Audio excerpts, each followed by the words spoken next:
Hi, I'm Sandi Genovese, and we are talking today about making a holiday scrapbook that's divided into chapters. And what I discovered is I like to make scrapbooks as gifts for my family and special friends, but they don't always scrapbook. My sister is more of a card maker than she is a scrapbooker. So this is the scrapbook that I'm making for her for Christmas. And it means all she has to do is add in the photos and the journaling. And you'll see here, this particular scrapbook is from Pulp, and it has a window which I love. So I've just decorated the window opening with rain teardrop type shapes to create a tree. And when I open it, you'll see that it's divided into chapters. And what I did was I started with a book that has 3-ring binding because it's so easy to open and take pages in and out. It makes it a perfect candidate to be turned into a gift scrapbook. The other thing is that it has several pages inside that are meant to hold the photos. So all Diane will have to do is add the photos, and she can also use the middle section to add her journaling. What you'll see is each chapter that I've created so far, and I still have some more to make, she is big on decorating. So there's going to be a chapter on all the photos that feature decorating the tree, the house, the outside lights, everything. And so what I've done is I've created a chapter page that has a pocket, and the pocket holds a tag where, once again, she has 2 surfaces to write her journaling, and then inside are the pages that all she has to do now is just go back and add her photos.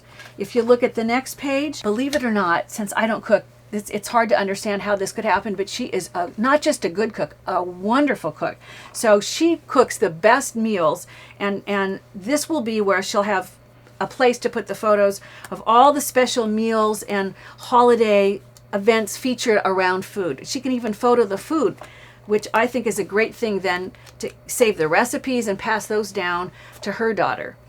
This section will be where she can have the photos that show all of the various Christmas cards. So some of her Christmas cards will actually fit inside these.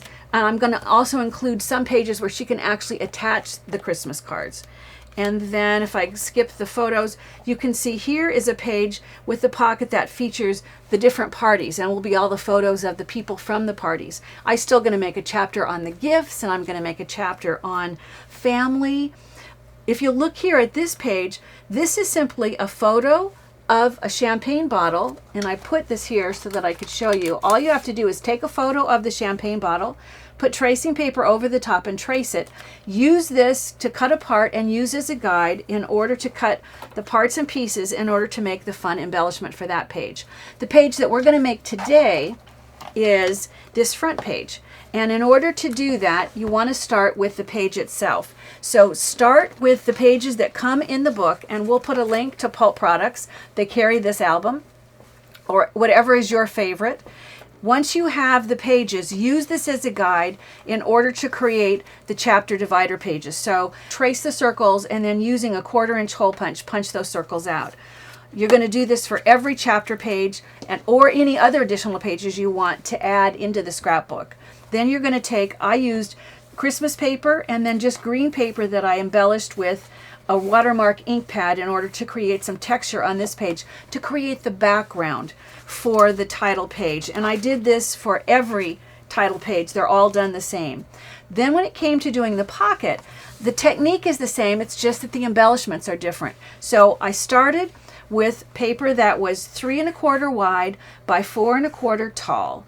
And I cut out a white or a cream color, and then out of some of the pages, the pockets are green, some are red. I cut a 1/4-inch larger, so 3 1/2 by 4 1/2, the contrasting color that this is going to attach to. But before I attach it, I find it easiest to embellish this while it's loose. So I've got one that I've started. What I did is I took a die cut of an ornament, and I like things that are nice and big and beefy, so I'm going to have this so that it drapes right off the page.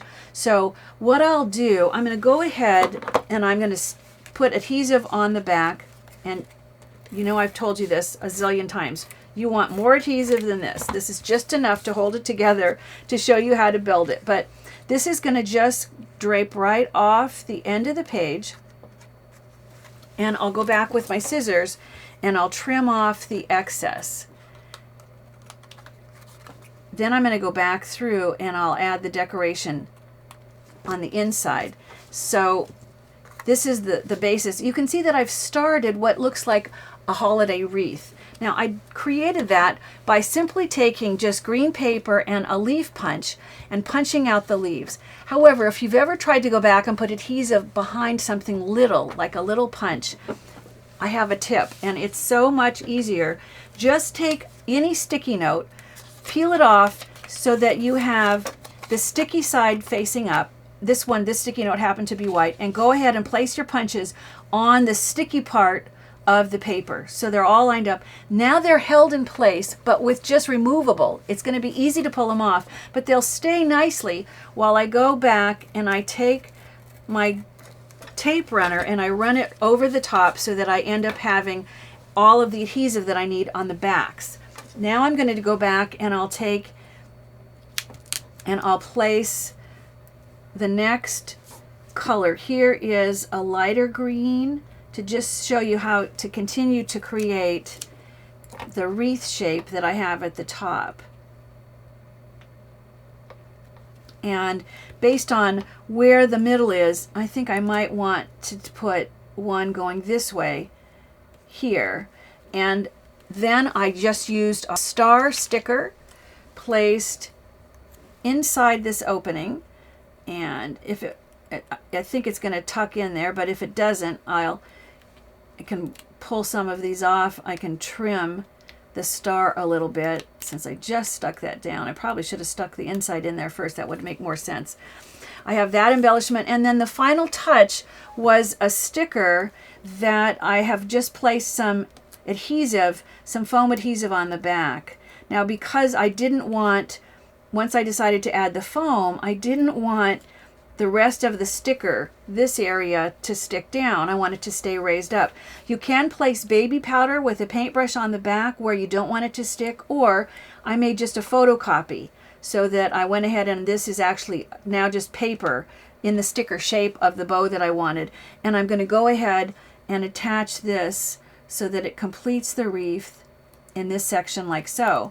When you have it completely embellished, then all I need to do is go back and add adhesive behind this. And for time, I'm going to stop. You're going to do more.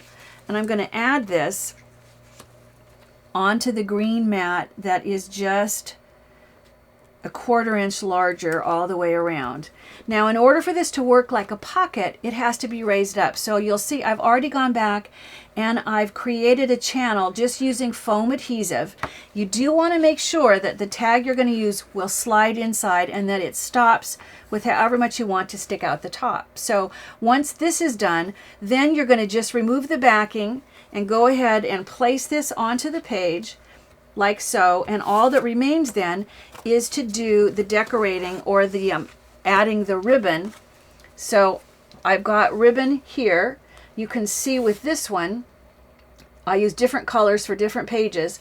All you have to do is, I'll only do one, I'll just do it in the middle. I'm going to take my ribbon and I'll poke it through. I've punched 3 holes in the top of this tag, and I might need to use my tweezers because the size hole that I punched is only an 1/8 inch. It's a lot smaller than the ribbon, so I'm going to start it with my tweezers. Once I have it poked through, all I'm going to do is just take the loop, take the 2 ends, and bring this up through the loop, and then pull it tight, and you have what will be the first of 3 of the ribbons that will be the tags. You're going to go ahead and do those and embellish all the chapter pages in order to complete the book. Now this is the one that I'm making for Diane for Christmas. I've done the same thing. It makes the coolest wedding gift ever. In fact, a couple that I gave it to, I knew Dan, but his wife Erica insisted that it wasn't handmade, and he actually had me call and say, really, I made it. But I started with different color, but the same scrapbook from pulp, added different embellishments, this time wedding themed. And if you look inside, in this book I created like a title page, and then after the title page, here is the photo, not actually the paper piece, but the photo of the champagne bottle. This is so that these pages can feature the engagement. Then there is a section to feature the photos from the shower. Here is the section to feature the photos from the wedding day. Here is the section to feature the gifts. And then this last section is to feature photos from the honeymoon. You know, it doesn't matter what holiday or event you want to celebrate, a scrapbook with chapters is just a great way to go.